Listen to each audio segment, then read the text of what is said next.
Hello बच्चों, मैं स्मिता बिजलवान स्वागत करती हूँ आपका आईसीटी वर्चुअल क्लासरूम में।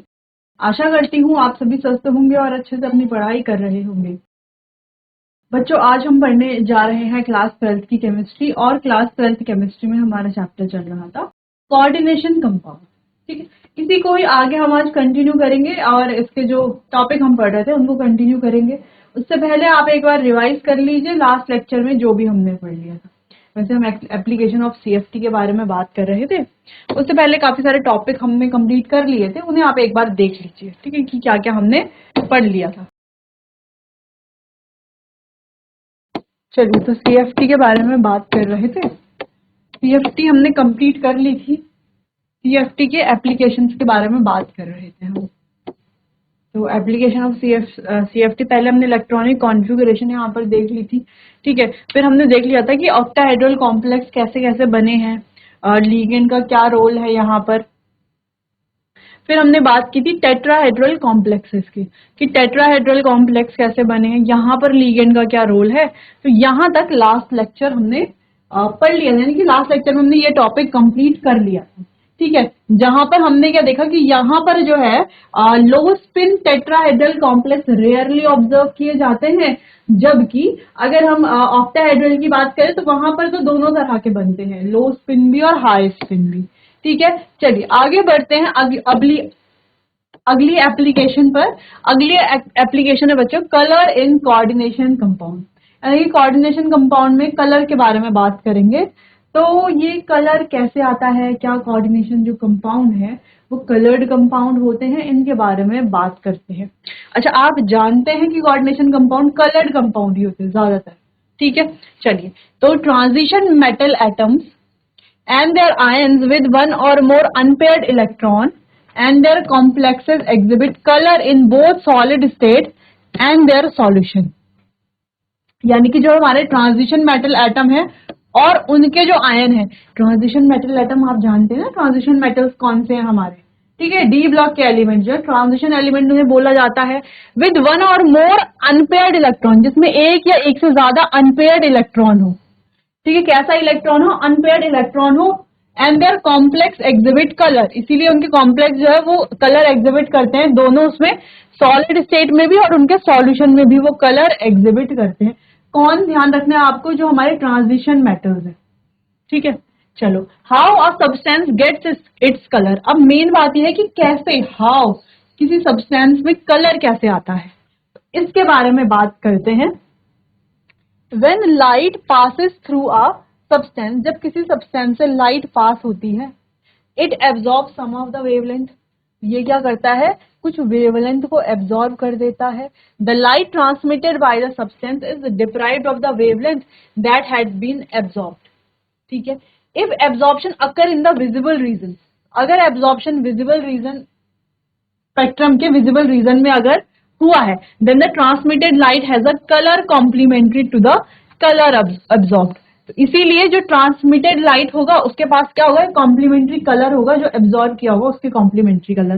तो complementary colour is the colour generated from wavelength left after the absorption. ठीक है, तो ये कहां से जनरेट हुआ है, वेवलेंथ से, एब्सॉर्प्शन के बाद। ठीक है, जो एब्सॉर्प्शन के बाद जो वेवलेंथ बच गई है वहां से। For example, TiH2O whole 6+3 absorb wavelength mostly in blue-green portion of visible light, that is lambda 498 nm. The transmitted light does not have blue-green color. Therefore, the remaining wavelength together generate a pinkish purple color. तो ये absorb तो कर रही है क्या, blue-green light, और remaining wavelength together generate कर रही है एक पिंकिश पर्पल कलर। तो देखो, एब्जॉर्ब अलग कलर हो रहा है और ये एमिट अलग कलर कर रहा है। ठीक है, तो पहली बात तो ये हो गई। वैसे होता क्या है, जब अनपेयर्ड इलेक्ट्रॉन है तो वो क्या करेगा, कोई एनर्जी को एब्जॉर्ब करेगा, एनर्जी एब्जॉर्ब करके वो एक्साइट हो जाएगा, एक्साइट होगा। अब एक्साइटेड स्टेट में जो इलेक्ट्रॉन है वो ज्यादा स्टेबल नहीं होता। ठीक है, क्योंकि वहां पे ज्यादा एनर्जी है, एनर्जी ज्यादा है यानी कि स्टेबिलिटी कम। एनर्जी क्या है, स्टेबिलिटी के लिए इनवर्सली प्रोपोर्शनल है। एनर्जी अगर ज्यादा होगी तो स्टेबिलिटी कम होगी, तो वो लोअर एनर्जी में आना चाहेगा। तो वो क्या करेगा, उस वेवलेंथ को या उस लाइट को या जो भी उसने एब्जॉर्ब किया है उसे क्या कर लेगा, उसको उसको एमिट कर देगा, और अगर एमिट करता है विजिबल रीजन में, एमिट करके वापस आ जाएगा, तो ये जो लाइट इसने एमिट करी है, अगर ये जो लाइट एमिट कर रहा है उसे अगर ये विजिबल रीजन में एमिट करता है तो हमें कलर शो होता है, वही हमने यहाँ पर डिस्कस किया। ठीक है, चलिए इतना आपको नोट कर लेना है, फिर आगे बढ़ते हैं, देखते हैं कौन सा कलर जब एब्जॉर्ब किया जाएगा तो कौन सा कलर हमें देखने को मिलता है। चलिए तो इसको यहाँ पर समझ लेते हैं एक, ठीक है, यहाँ पर जो समझते हैं।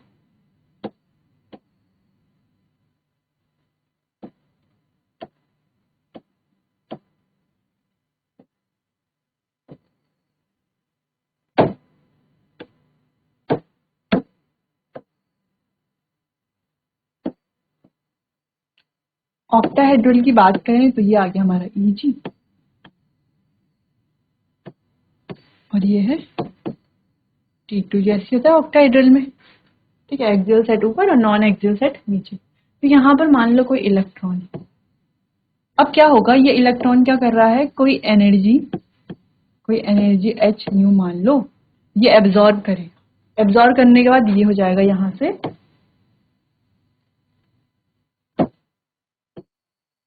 एक्साइट, यहाँ चला। तो यहाँ पर इसने क्या किया, इस एनर्जी को क्या किया, इसने एब्जॉर्ब किया। क्या किया, इसे एब्जॉर्ब्स एनर्जी। अब ये इसकी एनर्जी ज्यादा है, तो हम जानते हैं ये जो एनर्जी है ये इनवर्सली प्रोपोर्शनल है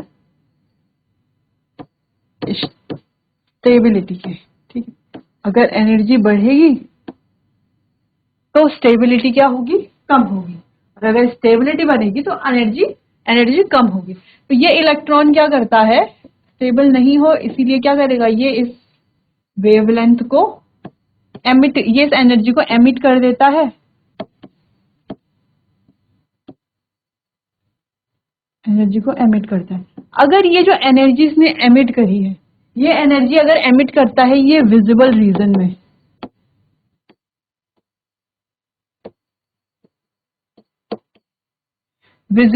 में, तो हमें जो है कॉम्प्लेक्स का कलर देखने को मिलता है। ठीक है, अगर ये एनर्जी एमिट करेगा ये विजिबल रीजन में, तो हमें कॉम्प्लेक्स का कलर देखने को मिलता है। तो इस पूरे को कहा जाता है डी ट्रांजिशन। यानी कि जो कॉम्प्लेक्सेस हैं ये कलर शो कर पा रहे हैं किसकी वजह से, डी ट्रांजिशन की वजह से। ठीक है, तो कैसे कलर शो कर पा रहे हैं, ये डी ट्रांजिशन की वजह से कलर शो कर पा रहे हैं। ठीक है, तो यानी कि अगर डी ट्रांजिशन हो रहा है तो तभी तो कलर कॉम्प्लेक्स के वजह कलर शो कर रहे हैं। डी यानी कि ये भी डी है, ये भी डी है, तो डी और डी के बीच में ट्रांजिशन हो रहा है जिससे कि ये कलर शो कर रहे हैं। लेकिन कुछ कंपाउंड, अब इंपॉर्टेंट क्या है, अब इंपॉर्टेंट ये है, इसे आप इंपॉर्टेंट करके लिख सकते हैं।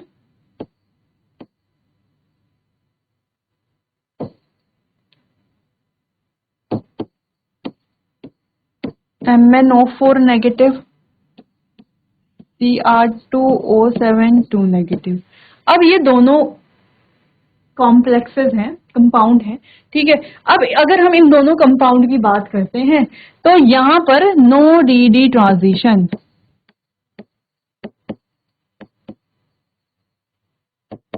यहां पर कोई भी डी ट्रांजिशन नहीं होता। तो क्या ये कलर शो नहीं करेंगे, बिल्कुल शो करेंगे। ये शो करता है बच्चों पर्पल कलर, और ये शो करता है ऑरेंज कलर। अभी तो हमने पढ़ा कि कलर केवल किस वजह से शो होता है, जब डी ट्रांजिशन होगा तभी कलर होगा। यहाँ पर तो कोई भी डी ट्रांजिशन नहीं हो रहा, तो यहाँ पर ये कलर शो कैसे कर रहा है, यहाँ पर ये कलर शो करता है बच्चों due to charge transfer spectra. ठीक है, तो किस वजह से कलर शो करता है, चार्ज ट्रांसफर स्पेक्ट्रा से। तो चार्ज ट्रांसफर स्पेक्ट्रा की मदद से जो कलर शो होते हैं वो कैसे होते हैं बच्चों, काफी इंटेंस कलर होते हैं, इंटेंस कलर।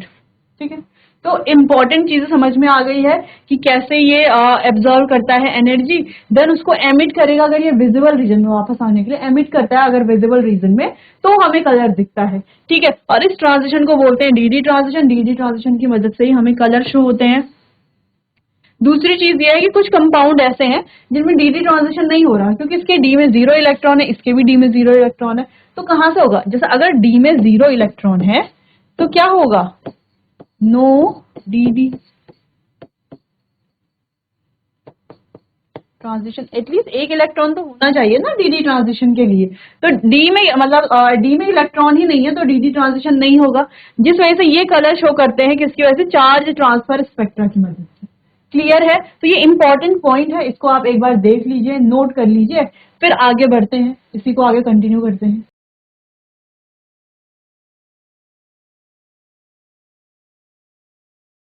चलो आगे बढ़ते हैं। चलो यहाँ तक हो गया था। नेक्स्ट अगर हम देखें तो यहाँ पर कुछ कोऑर्डिनेशन एंटाइटी है, जिसको आप ध्यान से देखो। यहाँ पर है कि कितनी वेवलेंथ इन्होंने एब्जॉर्ब की, और क्या, sorry, wavelength of light absorbed, ठीक है, और कौन सा कलर एब्जॉर्ब किया, और कलर ऑफ कोऑर्डिनेशन एंटाइटी, और इस कोऑर्डिनेशन एंटाइटी का कलर कैसे था। ठीक है, तो इसको हम कॉम्प्लीमेंट्री कलर साइकिल से भी देख सकते हैं ना, थोड़ा बहुत गैस हम कर सकते हैं। तो कॉम्प्लीमेंट्री कलर साइकिल कुछ इस तरीके से होती है, यहाँ पर ड्रॉ करते हैं।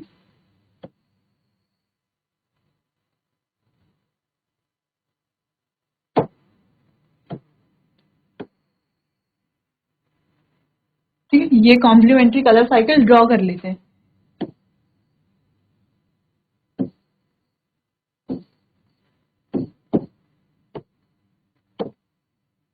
ठीक है, तो ये हो गया है वॉयलेट, वी से हो गया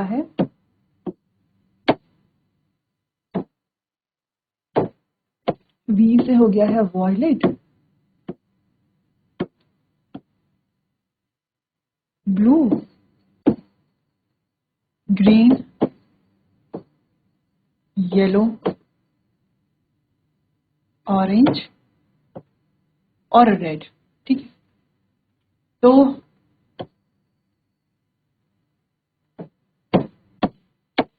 यहां पर अगर हम देखें, अगर ये ब्लू कलर एब्जॉर्ब, देखो यहां पर ऐसा आपको बना लेना है। ठीक है, ऐसा आपको ड्रॉ कर लेना है।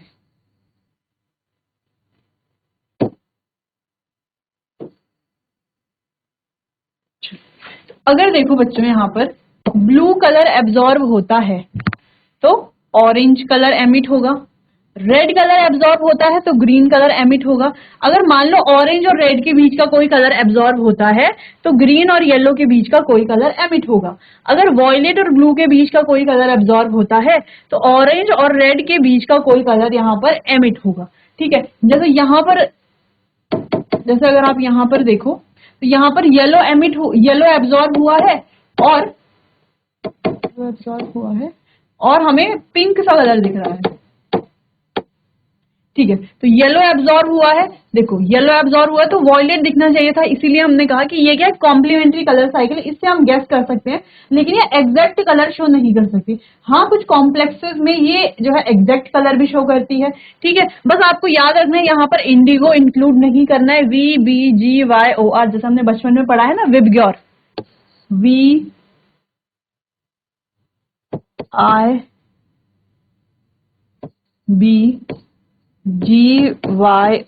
विबग्योर में आई को यहां से हटा देना है और बाकी ऐसे लिख लेंगे हम। ठीक है, अगर हमने ग्रीन एब्जॉर्ब किया है तो रेड एमिट करेंगे, या रेड एब्जॉर्ब किया तो ग्रीन एमिट करेंगे, या ब्लू और ग्रीन के बीच का कोई कलर अगर एब्जॉर्ब किया है तो रेड और ऑरेंज के बीच का कोई कलर एमिट होगा।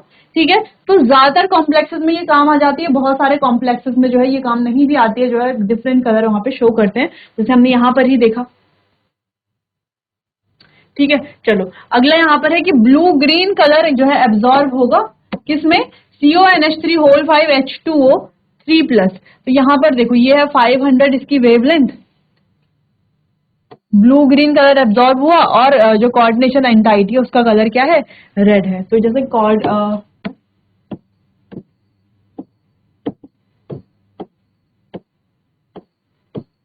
ठीक है, चलो तो यहाँ पर ग्रीन एब्जॉर्ब हुआ है और रेड दिख रहा है। तो यहाँ पर इस वाले केस में तो ये काम कर रहा है ना, कि ब्लू ग्रीन एब्जॉर्ब हो रहा है, ब्लू ग्रीन के बीच का कुछ एब्जॉर्ब हो रहा है और रेड दिख रहा है, रेड और ऑरेंज के बीच का कुछ। क्लियर है? यहाँ पर देखो ब्लू एब्जॉर्ब हो रहा है, ऑरेंज दिख रहा है, तो ब्लू एब्जॉर्ब हुआ, ऑरेंज दिख रहा है, दिख रहा है क्लियर? यहाँ पर देखो ब्लू और यहाँ पर येलो ऑरेंज दिख रहा है, ध्यान से देखो। तो देखो यहाँ वहां पर क्या हो रहा था, ब्लू एब्जॉर्ब हो रहा था और ऑरेंज दिख रहा था, तो यहाँ पर तो काम कर रहा है। दूसरे में ब्लू ग्रीन के बीच का कलर एब्जॉर्ब हो रहा था तो रेड कलर हमें वहां पर शो हो रहा था, यहाँ पर भी काम कर रहा है। यानी कि ज्यादातर केसेस में ये काम करेगा, आपने देखा है अभी, लेकिन कुछ कुछ केसेस में ये काम नहीं करेगा, तो वहां पर आपको थोड़ा ध्यान रखना है। चलो अगला देखो, अगला कंपाउंड ये अल्ट्रा वायलेट है और पेल येलो कलर ये इसके कोऑर्डिनेशन एंटाइटी का कलर है। अगला ये रेड कलर और ब्लू कलर। तो देखो रेड और ब्लू तो क्या थे, एक दूसरे के आमने सामने थे ना, है ना। रेड एब्जॉर्ब करेगा तो ब्लू एमिट करेगा, ब्लू एब्जॉर्ब करेगा तो रेड एमिट करेगा। क्लियर है? चलो ब्लू ग्रीन और purple, purple absorb green blue green absorb करेगा तो अब देखो ब्लू ग्रीन में ही देखो आप कितने अलग अलग, ब्लू ग्रीन ये भी है, ब्लू ग्रीन ये भी है, यहाँ पर ये रेड शो कर रहा है, यहाँ पर ये पर्पल शो कर रहा है, लेकिन डिफरेंस कहाँ पर है, वेवलेंथ में है। ठीक है, तो कुछ जो है हमें कॉम्प्लीमेंट्री साइकिल से एग्जैक्ट मैचिंग मिल जाएंगे, कुछ नहीं मिलेंगे। क्लियर? चलिए तो एक बार आप देख लीजिए, फिर आगे बढ़ते हैं।